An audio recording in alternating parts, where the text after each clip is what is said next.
Toughest opponent mentally by far. Let's be honest, we all think we know the answer. We've watched this man battle legends for nearly 2 decades. We've seen the wars, the 5-set epics, the tears, the triumphs, but which rival truly pushed him to his absolute limit? Your mind probably went straight to Rafael Nadal. How could it not? 60 encounters across every surface imaginable. The 2012 Australian Open final that lasted nearly 6 hours, the brutal clay court beatdowns, the mental chess matches that transcended tennis itself.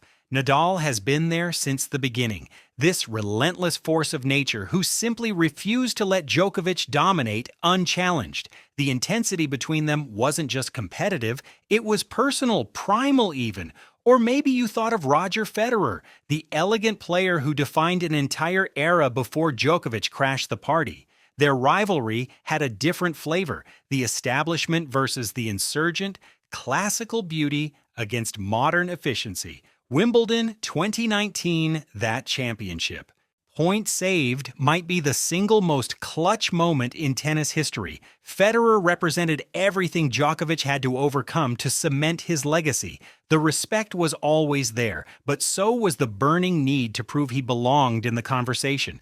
And we can't forget Andy Murray. Sure, the records don't stack up the same way, but anyone who watched their matches knows the truth. Murray understood Djokovic's game better than almost anyone. They grew up together, pushed each other, dragged each other to heights neither might have reached alone. The 2012 U.S. Open Final, the 2013 Wimbledon Final on that scorching British summer day, Murray made Djokovic earn every single point, every single victory. There was a familiarity there, a brotherhood forged in combat that made their battles uniquely grueling. So when Djokovic paused after those words, you were probably running through the possibilities. 3 of the greatest players to ever pick up a racket. 3 completely different styles of torture. The suspense was unbearable. Toughest opponent mentally by far, myself. The toughest opponent physically, Nadal. Yeah, for sure. I mean, the battles with him were just grueling. The longest Grand Slam finals in history. In the finals of 2012 Australian Open, 5 hours and 53 minutes, I think it was. So almost 6 hours of grueling battle. I won that match in the 5th set, 7-5 or 7-6. It was just... That answer hits different when you really think about it. Because Djokovic just acknowledged what we've all witnessed but maybe never fully appreciated. The greatest battle in sports isn't always the one happening across the net. It's the one happening inside your own head. The doubt, the pressure, the voice telling you you're not good enough, that you don't belong, that this moment is too big. Djokovic has been fighting that battle his entire career, and by his own admission, that's been the hardest opponent to beat. But physically, that's where Nadal enters the conversation in a league of his own. Their rivalry isn't just about the numbers, though those are staggering enough. It's about the sheer physical toll of trying to outlast a man who treats his body like a weapon and the court like a battlefield. Nadal doesn't just hit the ball, he crushes your legs, tests your lungs, breaks down your body shot by shot until there's nothing left. The heavy topspin, the impossible gets, the way he turns defense into offense in a heartbeat. Playing Nadal isn't tennis, it's survival. Djokovic knows this better than anyone. He's endured the clay court massacres where Nadal is essentially unbeatable.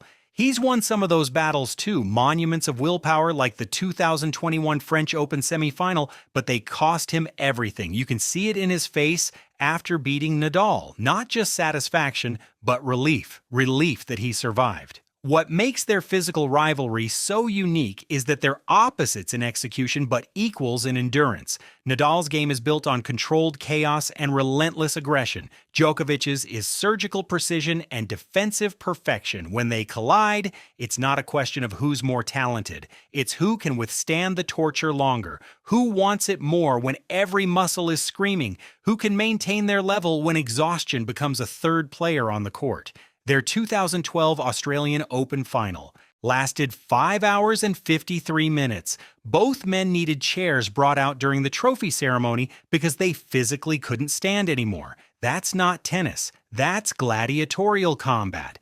Djokovic calling Nadal his toughest physical opponent isn't shade thrown at Federer or Murray.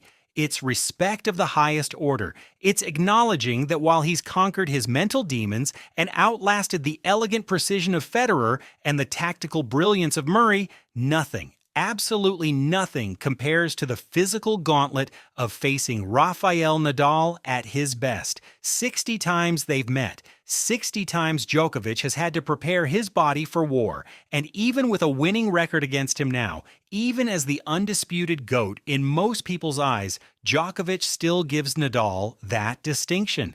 That's how hard it was. That's how hard it still is. That's the truth.